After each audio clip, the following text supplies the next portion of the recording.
达利父子和萨尔曼昨晚在户外露营了，微风轻拂，但他们都无暇欣赏这般美景，因为一整天的奔波让他们疲惫不堪。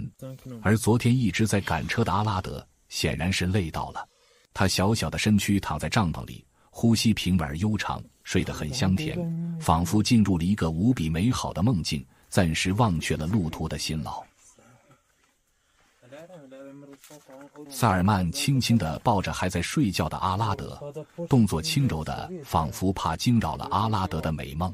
而达利则手脚麻利地收拾着户外的垫子和帐篷，他的神情专注而急切，因为今天还要继续寻找拉齐亚。对于达利来说，拉齐亚是能够照顾好阿拉德的最佳人选，而从达利家里离开的拉齐亚其实内心是充满不舍的。可能是因为达利粉丝对拉齐亚的误解，才导致了他的离开。前几天拉齐亚也对此做了解释，可无奈还是没能改变局面，估计他是被迫离开的。达利满心希望能尽快找到拉齐亚，消除这些误会，让一切恢复如初。他们驱车前往拉齐亚的住处，一路上阿拉德睡得很香甜，完全没有被路途的颠簸所影响。他们绕过了一些宁静的村庄，风景如画。而睡醒的阿拉德迷迷糊糊地喝了一些饮料，精神好了许多。达利则神情专注，认真地开着车，不敢有丝毫懈怠。萨尔曼则在一旁细心照顾着阿拉德，时刻关注着他的需求。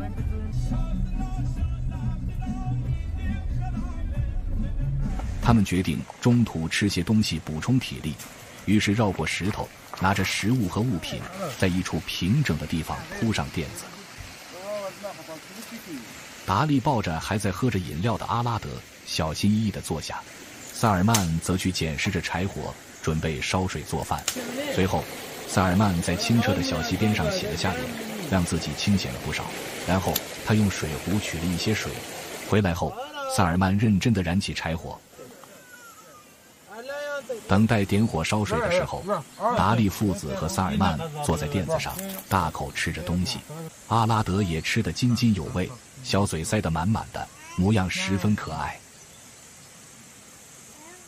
水壶在熊熊大火上烧着，热气腾腾，而萨尔曼则熟练地在户外泡着红茶，然后大家在户外的垫子上惬意地喝着红茶。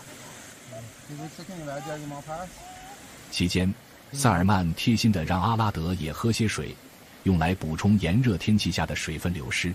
达利则忧心忡忡地说着，阿拉德不能在户外待得太久，他会不耐烦的话语。虽然这么说着，但大家都珍惜着这片刻的休憩时光。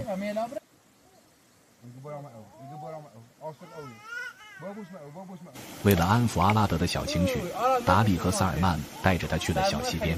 他们坐在石头上，让清澈的水流从脚上欢快地流过，带来丝丝清凉，驱散了燥热。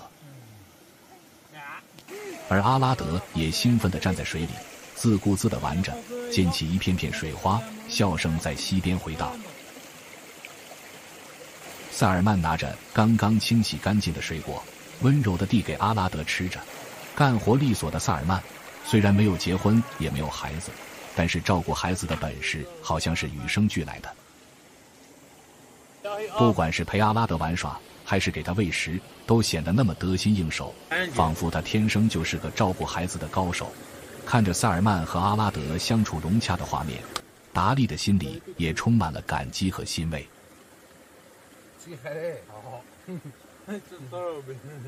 吃樱桃的阿拉德吃得无比欢快，小嘴不停地咀嚼着，不一会儿就吃得满嘴都是红色的，活像个小花猫。达利和萨尔曼见状，赶忙给阿拉德清洗着，动作轻柔又仔细。清洗完，达利抱着阿拉德和萨尔曼一起再次开车上路，继续寻找拉齐亚。车子一路疾驰，终于他们开车到达了拉齐亚的老家。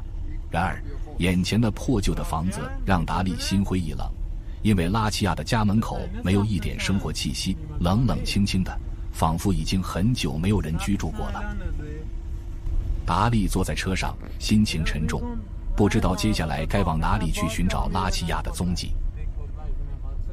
而达利打定主意，毕竟这房子的土地是养鱼场的主人给的，或许能从这里找到一些线索。他们再一次到达了渔场，达利和萨尔曼在一块垫子上耐心地等待着渔场老板的到来。